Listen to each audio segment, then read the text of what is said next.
కర్ణాటకలోని చిన్నస్వామి స్టేడియంలో జరిగిన తొక్కిసలాటలో దాదాపు 11 మంది చనిపోయారు. 33 మంది తీవ్ర గాయాలతో హాస్పిటల్‌లో చికిత్స తీసుకుంటున్నారు. అయితే ఈ ఘటన ఐపీఎల్ చరిత్రలోనే ఇంత దారుణ ఘటన ఎప్పుడు జరగలేదు.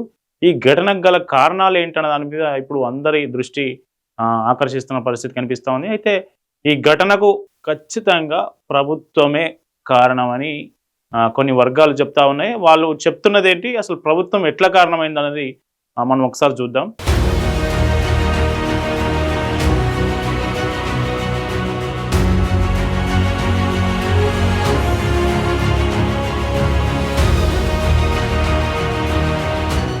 అయితే ఫస్ట్ ఆఫ్ ఆల్ మనకు ఐపీఎల్ చివరి మ్యాచ్, ఫైనల్ మ్యాచ్ జరిగే కంటే ముందే జూన్ 3వ తేదీన కర్ణాటక క్రికెట్ అసోసియేషన్ ఒకవేళ ఫైనల్లో మేము ఆర్సీబీ గెలిస్తే మేము ర్యాలీ నిర్వహించుకుంటాం. ఆ ర్యాలీ నిర్వహించుకోవడానికి పర్మిషన్ ఇవ్వండి అంటూ హోంశాఖకు, ఏదైతే కర్ణాటక హోంశాఖ ఉందో ఆ కర్ణాటక హోంశాఖకు దరఖాస్తు చేశారు. లెటర్ రాశారు. ఆ లెటర్ రాస్తే కర్ణాటక హోంశాఖ ఏం చేసిందంటే లేదు పర్మిషన్ ఇవ్వడం కుదరదు అని ఆ లెటర్ను కొట్టిపడేసింది. ఈ విషయం ఎన్డీటీవీలో కొద్దిసేపటి క్రితం వచ్చింది. ఇది మనం చెప్తున్నది కాదు, ఎన్డీటీవీ చెప్తున్న విషయం.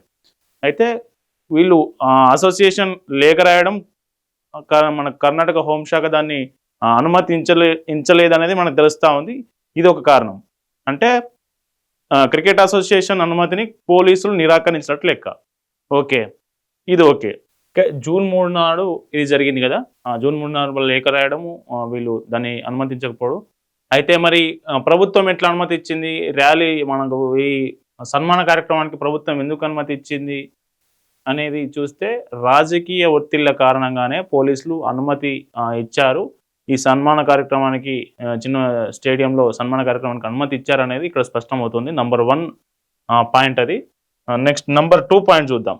ఇంకొక పాయింట్ ఏంటంటే, అయితే మొదలు పోలీసులు ఏమనుకున్నారు అంటే, హెచ్ఏఎల్, కర్ణాటకలోని మన బెంగళూరులోని హెచ్ఏఎల్ నుంచి చిన్నస్వామి స్టేడియం వరకు 11 కిలోమీటర్లు వాళ్ళు ఓపెన్ టాప్ జీప్ మీద, ఓపెన్ టాప్ బస్సు ఉంటుంది కదా, ఆ బస్సులో క్రీడాకారులందరూ వాళ్ళు స్వాగతం చెప్తే 11 కిలోమీటర్ల వరకు నడుస్తుంది. కాబట్టి చూద్దాం అది ఎక్కడి వరకు అంటే, ఇది హెచ్ఏఎల్ బెంగళూరు, ఇది హెచ్ఏఎల్.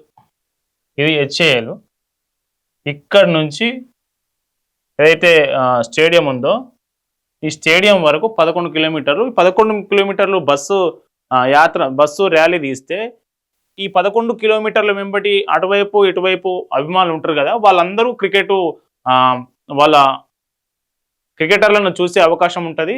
దానివల్ల ఎట్లాంటి తొక్కిసలాటలు కానీ ఎట్లాంటి ఇబ్బంది ఉండదు అనేది కర్ణాటక పోలీసులు ప్రభుత్వానికి ఈ ప్లాన్ ఇచ్చారట. ఈ ప్లాన్ ఇస్తే కర్ణాటక ప్రభుత్వం ఏం చేసిందంటే, 11 కిలోమీటర్లు ర్యాలీ అంటే మొత్తం ట్రాఫిక్ జామ్ అవుతుంది, వద్దు అట్లా ఈ ర్యాలీ తీయొద్దు, మనం ఈ ర్యాలీకి అనుమతి లేదు అని గవర్నమెంట్ కొట్టిపాడేసినట్లు కొన్ని వార్తా కథనాలు వస్తూ ఉన్నాయి. అయితే ఈ ర్యాలీ కనుక ఇచ్చుంటే ఇట్లాంటి తొక్కిసలాట జరిగేది కాదు, 11 మంది చనిపోయారు కాదు, 33 మంది గాయాల పాలు అయ్యేవారు కాదని పోలీస్ శాఖలో పనిచేసి రిటైర్ అయినటువంటి మాజీ డీసీపీ కొందరు చెప్తా ఉన్నారు. వాళ్ళు చెప్పిన మాటలు ఇప్పుడు వైరల్ అవుతా ఉన్నాయి. అంటే ఇక్కడ ప్రభుత్వం నంబర్ 1 ఏంటి, అనుమతి, పోలీసులు అనుమతి ఇవ్వడానికి రాజకీయ ఒత్తిడి కారణం నంబర్ 1 అయితే అది తప్పైతే, నెంబర్ 2 ఈ ర్యాలీకి కనుక అనుమతి ఇచ్చి ఉంటే ఇట్లాంటివి జరిగి ఉండేది కాదు. ఇక్కడ ప్రభుత్వం తప్పే. సరే పోనీ ఇక్కడ ర్యాలీకి అనుమతి ఇవ్వలేదు, మళ్ళీ ఏం జరిగింది అంటే, ఆర్సీబీ వెబ్సైట్లో 3వ తప్పు జరిగింది. ఎక్కడంటే ఆర్సీబీ వెబ్సైట్లో ఏమని పెట్టారంటే, కొన్ని ఉచిత పాసులు కూడా అందుబాటులో పెట్టాము అని ప్రకటించారు. ఆర్సీబీ వెబ్సైట్ చూస్తే పాసులన్నీ అయిపోయినాయి. ఉచిత పాసులు పెట్టామన్నారు కాబట్టి మేము కూడా వెళ్ళొచ్చేమో అని వేలాది మంది అభిమానులు స్టేడియం వరకు చేరుకున్నారు. ఉచిత పాసులను పెట్టకపోతే ఇది బాబు ఈ చిన్నస్వామి స్టేడియంలో ఈ విజయోత్సవ సభకు ఉచిత పాసులు ఏం లేవు అని పెడితే ఖచ్చితంగా ఉచితం లేదు కాబట్టి ఎవరు వెళ్ళి ఉండేవారు కాదేమో అనేది ఒక విమర్శ వ్యక్తం అవుతుంది. ఉచిత పాసులు పెట్టడంతో వీళ్ళు ఏం చేశారు, ఆ వెబ్సైట్లో మొత్తం అయిపోయినాయి కాబట్టి ఉచితం అంటే మేము కూడా వెళ్ళొచ్చేమన్న అభిప్రాయంతో లక్షలాది మంది అభిమానులు గేట్ల కాడికి వచ్చేసారు. ఎక్కడ గేట్ల కాడికి, మనకు ఇక్కడ చూద్దాం. రైట్, ఇది ఇది కర్ణాటక విధాన్ సౌధ, ఇది స్టేడియం. ఇవి రెండు పక్క పక్కనే ఉన్నాయి. ఇక్కడ సన్మానం చేయాలనేది ప్రభుత్వ, ఇక్కడ సభ ఏర్పాటు చేయాలి, ఇక్కడ సన్మానం చేయాలనేది ప్రభుత్వ ఆలోచన. ఇవి రెండు పక్కకు పక్కే ఉన్నాయి. అయితే ఈ ఈ కార్యక్రమానికి 5,000 మంది పోలీసు బందోబస్తులను ఏర్పాటు చేయడం జరిగింది. ఈ స్టేడియం స్ట్రెంత్ ఎంత అంటే 33,670.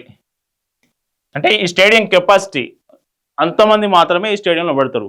కానీ నిన్న వచ్చిన జనం ఎంత అంటే 3 లక్షలు.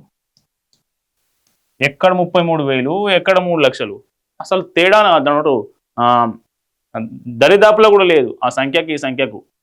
అయితే ఈ ఏదైతే స్టేడియం ఉందో ఈ స్టేడియం గేటు 4 గంటలకు తెలిసారు. ఇప్పుడు 5,000 మంది పోలీసులు అనుకున్నాం కదా, 5,000 మంది పోలీసుల్లో సగం మంది 2,500 మంది ఇక్కడ బందోబస్తు, 2,500 మంది ఇక్కడ బందోబస్తు. మనం చూడొచ్చుగా. అంటే 3 లక్షలు వచ్చిన జనాలకు సంబంధించి మనకి ఇక్కడ ఎంతమంది ఉన్నారు మనం చూడొచ్చు. ఇక్కడ ఇక్కడ విధాన్ సౌధ ఉంది, అక్కడ స్టేడియం ఉంది. అంటే 5,000 మంది పోలీసులను దీనికోసం భద్రత కోసం ఏర్పాటు చేస్తే 2,500 మంది ఇక్కడ, 2,500 మంది ఇక్కడ అయ్యారు. అంటే ఈ 2,500 మంది 3 లక్షల మంది అభిమానులను కట్టడి చేయడం కుదరలేదు. వీళ్ళు ఏం చేశారంటే గేటు 4 గంటలకు ఒక గేటు ఓపెన్ చేయగానే కట్టలు తెంచుకున్నట్టుగా అభిమానులు మొత్తం లోపలికి వచ్చేశారు.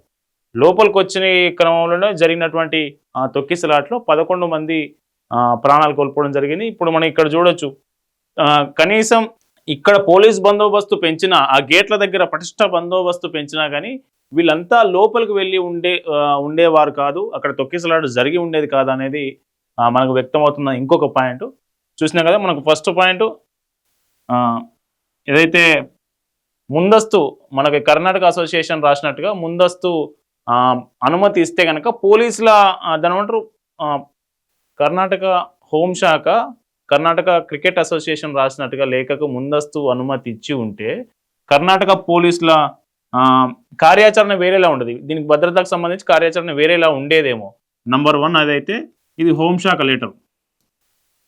లెటర్ మొదలు తప్పు జరిగితే, రెండో తప్పు ఎక్కడ జరిగిందంటే ఆ ర్యాలీకి అనుమతి ఇవ్వలేదు. ర్యాలీకి అనుమతి ఇచ్చి ఉంటే ఇది జరిగి ఉండేది కాదు, ర్యాలీ పర్మిషన్. మూడో తప్పు ఏం జరిగిందంటే భద్రత. ఏది స్టేడియం గేట్ దగ్గర పోలీస్ బందోబస్తు. ఈ 3 నిర్వహించడంలో గవర్నమెంట్ ఫెయిల్ అయింది. గవర్నమెంట్ ఫెయిల్ అయిన కారణంగానే ఈ 11 మంది అమాయకులు చనిపోయారు. దీనికి సంబంధించి కర్ణాటక సీఎం సిద్ధరామయ్య ఏమన్నారంటే ఇది జరిగి ఉండాల్సింది కాదు, దురదృష్టకరం, మృతుల కుటుంబాలకు నా ప్రగాఢ సానుభూతిని వ్యక్తం చేస్తున్నానని చెప్పారు ఏదో కానీ కర్ణాటక డిప్యూటీ సీఎం మాత్రం తప్పు ఒప్పుకున్నారు. ఈ వైఫల్యానికి పూర్తి బాధ్యత మాదే, మృతుల కుటుంబాలకు సంతాపం చెప్తున్నాం, వాళ్ళకు ఆర్థిక సాయం చేస్తాం, వాళ్ళకు అండగా ఉంటామని Karnataka deputy CM D K Shivakumar మాత్రం ఆయన తప్పును ఒప్పుకున్నారు. ఇప్పుడు ఇదే కొనసాగుతూ ఉన్నది. ఈ కర్ణాటకలో జరిగినటువంటి ఈ తొక్కిసలాటలో తప్పెవరిదని మీరు భావిస్తున్నారు? మీ కామెంట్స్ కింద షేర్ చేయండి.